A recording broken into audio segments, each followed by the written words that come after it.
So you're ready to paint, but you just don't know what colors to use. Well, fear not, citizen, I got you.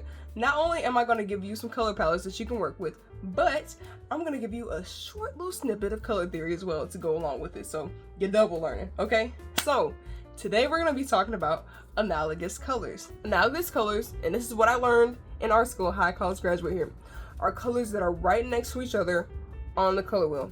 The amount that you can get away with calling analogous in most people's cases, most people consider 4 about the limit, just like this tiny color wheel that you see. Okay, the link's in the description if you want this. I know y'all love this so much, but you see that it calls all 4 of these colors analogous. Now let's give you another visual representation to go off of. These colors, red and purple, are analogous. You could also argue that red, violet, and violet are analogous as well. But I typically tend to stay away from the tertiary colors because they literally are just the primary and secondary colors mixed together. Like, look, red plus violet equals red, violet. Okay, yellow plus green equals yellow, green. Like, you're gonna make them anyway when you use the 2 colors right next to them anyway. So I just feel like don't even worry about the tertiary colors. You're gonna get them anyway. Also, red, orange, and yellow can be considered analogous too because they're in close proximity to each other. And because they're so close together, there's just a normal progression between these colors. You can kind of see how it just works. The way I personally use analogous colors is I typically use 2 primary colors or 2 secondary colors. So I do kind of a large jump across the color wheel. I'll go from red to yellow because that gives me a lot of values to work with, right?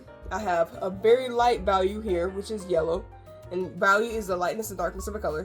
And then I have a darker value, red. And so when I mix these 2 colors together, there's a lot of differentiation between where the shadows lie and where the light parts lie in the piece. You could also argue, in my opinion, that because red and yellow are so close to each other anyway on the color wheel, and they make orange together, that it's like I'm using 3 colors anyway, but then I'm not.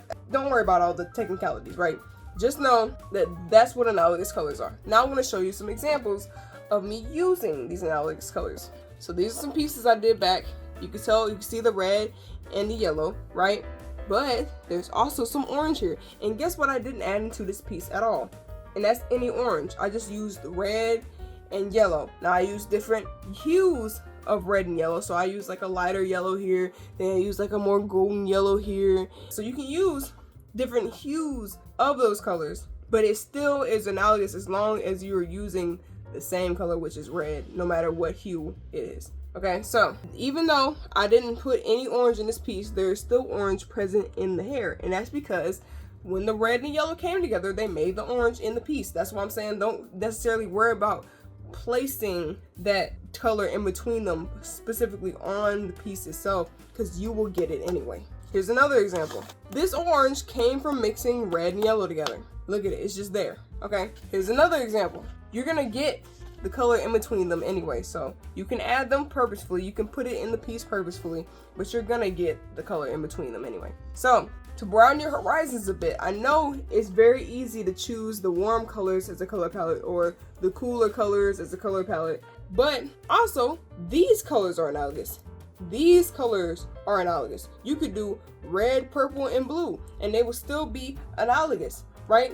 And that's a bit of a different color palette there.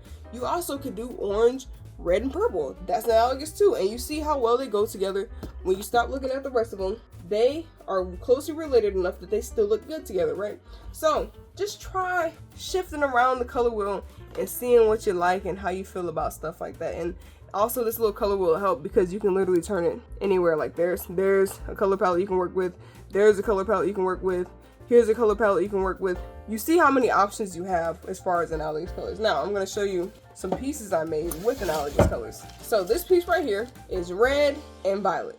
So we're looking right here on the color wheel. I used the purple to add the darker values in this piece. Now I'm going to show you an even better example. In this piece, I used green, but I also used some blue or some teal, which is blue and green, basically, to add some darker values to the piece. And it still looks pretty monochromatic. I just can't force myself to do plain old monochromatic pieces. It just bores me to death. I'm like, there's not enough like value in the piece. Adding that second color just makes it way better.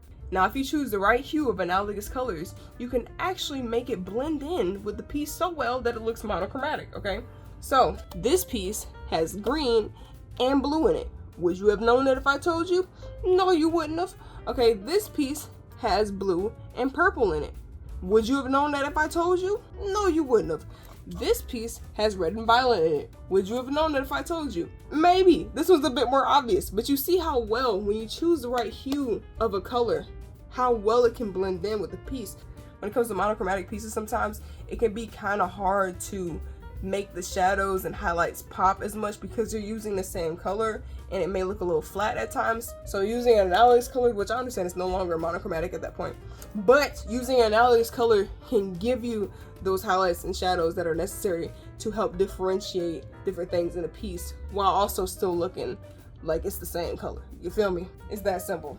So now that I've given you a crash course on this whole analogous color thing, I want you to try, right? Now, it can be helpful to have a little color wheel like this, okay? Because it literally, you can just turn it around the whole wheel and just land on a color palette and work with it. Like that could be your color palette, right? However, all you have to do is look up a color wheel or make one yourself, and then you too can choose analogous colors and experiment with them. And experimentation is part of what's fun about art. So enjoy that part of the process, you know? So I hope this was helpful to you guys. Thank you for watching.